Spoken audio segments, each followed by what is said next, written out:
মুক্তিযুদ্ধের কোনো প্রকৃত ইতিহাস নাই, করা হয় নাই, কোনো সরকারই করে নাই। জুলাই ফোবিয়া স্টার্ট হয়েছে, আপনি শিওর থাকেন যে ঠিক ৭১-এর মতো মুক্তিযুদ্ধের মতো বিতর্কিত হবে।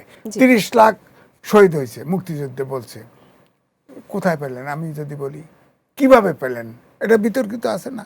জরিপ করছেন কোনো?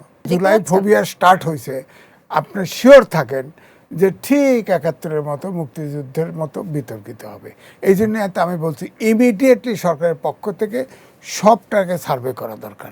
সার্ভে করে প্রকৃত যারা অভ্যুত্থান ঘটেছে, অভ্যুত্থানের শক্তি যারা মারা গেছে, যারা আহত, যেমন বললো না যে প্রত্যেককে চিকিৎসা করা হবে, 2 বছর পরে কি চিকিৎসা করবেন? তার তো হিলিং, যার ঠ্যাং ভেঙে থাকে তার হিলিং হয়ে গেছে, যে বেঁচে থাকলে তার আর কী করবেন আপনি?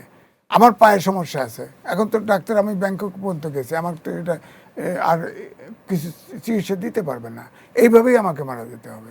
তো এখন ধরেন 2 বছর একটা লোক যদি গুলি খেয়ে একটা ঠ্যাং না থেকে থাকে, একটা পা ফ্র্যাকচার হয়ে থাকে, বা একটা হার্ট হয়ে থাকে, তার কি আর কোনো চিকিৎসা দিয়ে লাভ হবে?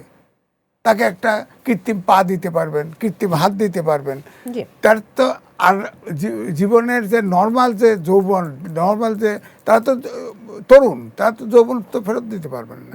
তো সুতরাং এটাও এই জন্য বলতে, যাই হোক না কেন, আমি সব কিছুতে বলি বিতর্কের জন্য না থাকে।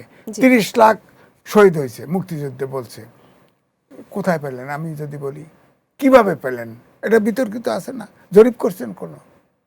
এখনো তো সম্ভব, প্রত্যেক গ্রামে হাঁটেন, মুক্তিযুদ্ধে কজন মারা গেছে, কজন মুক্তিযোদ্ধা, কজন মুক্তিযুদ্ধের বিরোধিতা করছে, এখনো পাবেন। তো জরিপটা কেন কেউ করে না? মুক্তিযুদ্ধের কোনো প্রকৃত ইতিহাস নাই, করা হয় নাই, কোনো সরকারই করে নাই, কোনো সরকারি। আমার কথা, কোনো ইতিহাস যদি হয়, উনি অ্যাডভোকেট, উনি তো কোর্টে যুক্তিতর্ক দেয়, দিয়ে হাজির, মানে উদাহরণ হাজির করে, এক্সাম্পল হাজির করে, তাহলে না যেতে। তা আপনি যদি প্রশ্ন করি যে কোথায় মুক্তিযুদ্ধে যে 2.25 লাখ এখন যে নেয়, গরিবের পয়সা, ট্যাক্সের পয়সা নেয়, কোথায়, কোন সিস্টেমে 2 লাখ ঘুষ দিছে? সব জায়গায় ঘুষ দিছে, থানা হেডকোয়ার্টার পর্যন্ত ঘুষ দিয়ে দিয়ে নিবন্ধন হয়েছে। এটা চান আপনি? এখনো যান না, গ্রামে যান, দাঁড়ায় যান। আপনি ধরেন যদি মুক্তিযোদ্ধা কমান্ড আছে, রাজনৈতিক দল আছে, এদের দেন, আবার পার্সিয়ালিটি করতে পারবে, আপনি দেন না কেন? ডিজিডিএফএ লাগান, এসবি লাগান, 3টা গোয়েন্দা বাহিনী লাগাই দেন, এলাকায় ঘুরুক, ঘুরে দেখবেন এখনো পাবে, সবই পাবে।